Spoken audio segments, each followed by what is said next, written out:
Manchester City are not messing around in this transfer window. They've signed Aït-Nouri to reinforce the left-back position. They've signed Cherki as another excellent option in attack. And they've secured Reijnders, a smart addition to their midfield. It's not the end of their business, but it's already a strong start. Now yes, they did crash out in the Club World Cup against Al Hilal. But despite that disappointment, there were real signs of growth, better team shape, improved chemistry, and individual performances that pointed to something coming together. But what also became clear was the weaknesses still remaining in this Manchester City side. Now, if there's one thing we know about Pep Guardiola, it's that he doesn't just coach a team, he transforms them.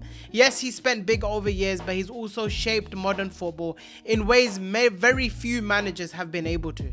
From false nines to inverted fullbacks to the 3-2-5 build-up, Pep is always pushing tactical boundaries, and this summer we could be watching the beginning of another tactical evolution from him. In this video, I'm going to break down exactly what he is changing at Manchester City tactically. I'll walk you through how Pep is tweaking his system, what he means on the pitch, and how the new signings fit into that system. We'll also take a look at the squad depth that City have already built, with players like Aït-Nouri giving them natural width and energy on the left, Reijnders offering control and vertical passing through midfield, and Cherki's flair and unpredictability. But they're not complete yet. There are still gaps. Defensively, they could at least do with one more centre-back to compete on all fronts. There's also questions about the right-back position and whether they have enough reliable cover in goal. So what business could they still do? Who are the realistic signings that would complete this side? We'll explore all of that because the right two signings could turn City from contenders into outright favourites again. So stick around, whether you're a City fan, a rival watching nervously, or just someone obsessed with football tactics, you're going to want to see how this squad is shaping up, because if Pep Guardiola nails this rebuild, Manchester City could be a very scary force once again. So let's talk about the tactical shift we saw from Manchester City, because this wasn't your standard Pep Guardiola setup. With the players available, Manchester City began experimenting with a new shape. And interestingly, it's one that I'm quite familiar with because it's Pep Guardiola, Liverpool's former assistant coach, who was someone who brought this kind of setup to Liverpool. In possession, City transitioned into a sort of 3-2-5 build-up. Rodri, the defensive midfielder, would drop between the centre-backs, forming a back three with Lesce alongside Josko Gvardiol and Ruben Diaz. This gave the team more control in build-up and allowed the fullbacks in Aït-Nouri on the left and Matheus Nunes on the right to push up aggressively like they were traditional wing-backs, and those two covered the entire flank on their own at times. Just ahead of them, you had the double pivot, and that could be Reijnders alongside Gundogan, or it could be alongside Bernardo Silva. The aim here was simple: keep the ball moving, stay fluid, and look for the gaps. The midfield pairing gave City composure, creativity, and a lot of options on the ball. The front three were tasked with stretching and breaking defensive lines, so you had Savinho operating from the right, Doku on the left, both tasked with attacking the inside channels. Meanwhile, Erling Haaland occupied that central role, pinning defenders back, making aggressive runs in behind, and also linking play, which he was actually very good at, but we'll talk about that later. Let's talk about Aït-Nouri for a second, because his performances in general were a revelation. He hugged the touchline, bombed up and down that left-hand side, and was crucial in ball progression. Honestly, he looked more like a wide midfielder than he did a normal fullback. His elite dribbling helped him create space, passing lanes, and link up opportunities, especially with Doku. His assist against Juventus summed it up beautifully. He created brilliant space, played the ball into Doku, who smashed it into the bottom corner. On the opposite flank, Matheus Nunes actually stood out. As a wing-back, he had less defensive responsibility, which definitely suits him, but he used that freedom to be able to make powerful runs in behind, and there were many times where you saw him right in behind, finding a brilliant cross into Erling Haaland, who finished off the chance. Now the inside eights, whether that's Foden, Cherki, Reijnders, Gundogan, Bernardo, they were all very key to finding space in the half channels. Take Foden for example. The added technical quality in the team in general meant he didn't have to carry as much of the burden creatively like he had to last season. That allowed him to focus on what I believe he does best, and that is finding the ball in the dangerous areas, opening his body up and smashing smashing the ball into the back of the net. Cherki on the other side showed flashes of brilliance. His technique and creative flair were obvious. While he was more impactful off the bench, you can definitely see there's a level for him to go up, especially under Pep Guardiola. Savinho and Doku were tasked with providing the width, and for me, Doku was the one who really looked dangerous, who looks like someone who's going to have an excellent season. His decision making has definitely matured, and he's ready to have that breakout season at Manchester City. Savinho, on the other hand, is still a little bit more raw and has a little bit more refining to do to his game. And of course, there's Erling Haaland, and that guy is an absolute monster. He was doing everything as the number 9, holding up the ball well, linking up the play well, and of course finishing off his chances. So this new shape that we're seeing, it's bold, it's fluid, and is built for attacking dominance. City moved the ball with intent, always have passing options, and they were swarming the opponents quickly after losing it. It gave them control and attacking variety, and they looked dangerous because of it. But here's the thing, this style is very high risk, high reward. It definitely has weaknesses, especially in defensive transitions and when players didn't rotate back into shape quickly enough. So whilst it's promising, it's still far from perfect. There's still work to be done if they want to win the Premier League next season. Let's talk about that risk. Pep Guardiola's 3-2-5 or 3-1-6 at times structure is very aggressive, like we said. It's designed to dominate possession. But when it goes wrong and when the opposition knows how to exploit it, City are left vulnerable at the back. And the biggest issue is that they cannot defend transitions or counter-attacks yet. With so many players pushed up high up the pitch, when they lose the ball, they are exposed. And if Rodri, who definitely wasn't fully fit in the Club World Cup, or his replacement like Nico or Reijnders get bypassed, suddenly you've only got 2 defenders left to deal with as if you're the attacker. And let's be honest, Ruben Diaz or Manuel Akanji, they aren't exactly rapid recovery defenders. They're not built to chase down quick transitions very quickly. That lack of speed and mobility in defensive recovery was brutally exposed in the Club World Cup, especially when Aït-Nouri and Núñez were so far up the pitch. Inzaghi's Al Hilal saw that weakness and took full advantage of it. They targeted the massive spaces left behind the City fullbacks, and once they won that ball, it only took 1 or 2 passes and Al Hilal were right in front of Ederson, finishing off their chances.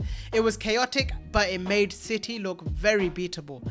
And on top of that, there's another issue. This type of setup can also struggle against teams that sit deep and defend in a low block. The pitch gets condensed, the wide players run out of space, and the inside 8s become very congested. That frustration leads to risky passes, forced shots, and ultimately turnovers. And when those turnovers happen, that means you're getting attacked on the transition more, and Manchester City could not deal with the transitions. And here's the big concern. Does this entire system rely too much on Rodri? Because right now, I feel like it does. Rodri is the anchor. He is the reason why they were so good in that treble winning season and why he won the Ballon d'Or. He's got positional intelligence, physical power, and the defensive instincts to be able to cover many positions at once, but he's still recovering from an ACL injury. Players like Nico or Reijnders don't have that same defensive range that Rodri has. Yes, they can probably cover the ground, but they're not quite at that level physically and just in defensive general ability that Rodri has. And if Pep is planning to use this shape regularly, that over-reliance on one player who just came back from an ACL could be a massive issue.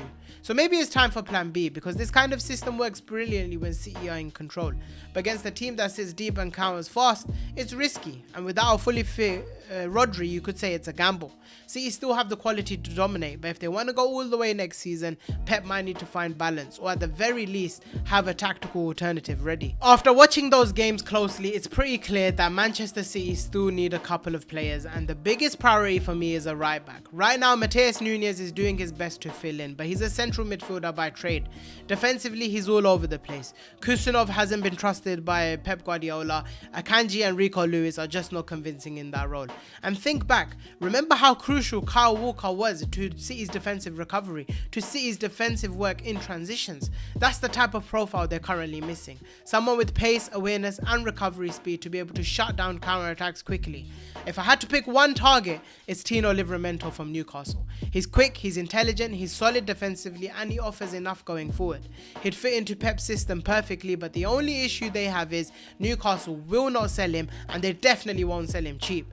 Beyond Livramento, there's a couple of other names that have been floating around. Wesley from Flamengo is one. I don't think he's as good as what Livramento would be. And then you have Denzel Dumfries, who's available for a cut price. But if I'm being honest, I'm not sold on him defensively for what Manchester City need. Now, on top of that, I think City maybe need a powerful box-to-box midfielder monster.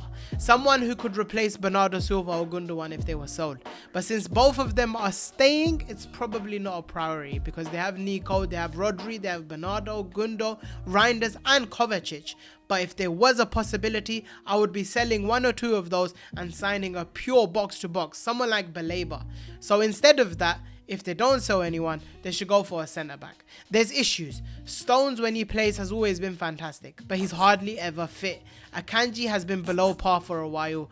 Vitor Reis is definitely not ready. Kusanov hasn't been trusted recently. Ake picks up knocks. And even Ruben Diaz, who's normally reliable, has looked uncomfortable recently.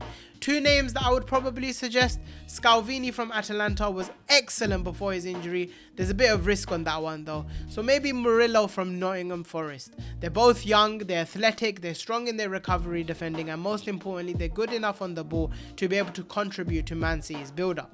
And finally, there's the goalkeeper issue. Ederson is the best distributor from goal in the world football right now, especially at Manchester City. But as a showstopper, he's not at that level that you'd expect from a club at Manchester City. He was definitely at fault for the Club World Cup exit as well, because some of those goals, some of those saves he was making, just not good enough. And if there were two options available for Manchester City to improve in this position, Lucas Chevalier from Lille is an excellent young goalkeeper, and you have Diogo Costa, who has been linked to big clubs for a little while. But to sum it up, City's summer business isn't done yet. If they want to dominate Europe again, a new right back, a reliable centre back and probably a more complete goalkeeper will truly make them unstoppable. Having said all that though, it's the business Manchester City have already done that's most telling and maybe a little bit scary for the rest of the Premier League. Pep Guardiola seems to be moving away from that old model of centre backs playing at fullback, having a lot of duelists in the midfield, and instead of that he's trying to raise the technical floor and probably ceiling of this team. Look at the three signings he's made. Ryan Cherki is a magician on the ball. He's got unreal dribbling ability. He's probably not the best off the ball, but on the ball he's one of the best in the game. Reijnders progresses the ball with elegance. He glides past plays with ease, outrageous close control, and is so comfortable in possession. And then you have Ryan Aït-Nouri, and I don't even need to say any more than this. That guy is so skillful. He can go on his right, he can go on his left. His dribbling ability, the way he manipulates the ball, he is one of the most entertaining players to watch when he has the ball at his feet. But here's the key. All three players have something in common. They're all incredibly comfortable receiving the ball in tight areas, in the half spaces, making sure they keep the ball well. And that's exactly what Pep Guardiola wants in his next evolution of his system. They're also positionally flexible. Reijnders can play anywhere in midfield. Cherki can operate anywhere up front. And Aït-Nouri is probably more of a midfielder than he is a left back. And that gives Pep endless tactical options. And you know he loves that kind of tactical flexibility. And most importantly, they're smart players. They all have vision, great decision making, brilliant weight of pass, and top tier spatial awareness. Guardiola doesn't just want talent, he wants brains, and that's exactly what Manchester City have now brought to their squad. So looking ahead, I can see Pep Guardiola using this preseason to build on that foundation that he was creating in the Club World Cup. Reduce the number of transitions and space left in behind, maximize attacking output, and this new wave of players could definitely bring a new era at Manchester City. With legends like Kevin De Bruyne, Kyle Walker, and possibly even Gundogan or Bernardo all winding down their roles, Pep Guardiola needed to reset this cycle, and this feels like the first step. If he can get Rodri back to full fitness, Foden firing again, and establish a solid defensive partnership between Ruben Diaz and Josko Gvardiol, and then you combine that with the new technical firepower, Manchester City are definitely going to be a problem next season. Their only real competition, at least on paper, will be Liverpool, who are rebuilding strongly themselves, and probably Arsenal, who are actually doing quite a lot in the transfer market now. So that's it from me. I hope you enjoyed this deep dive into what we've learned from Manchester City's Club World Cup performances and how it gives us a preview of what's to come next season. Let me know your thoughts down below in the comments. Can Pep reinvent this squad once again, and are Manchester City going to be the team to beat in the Premier League? Make sure to like the video, subscribe for more tactical deep dives like this, hit the notification bell so you never miss whenever I upload. Thanks for watching again, and as always, peace.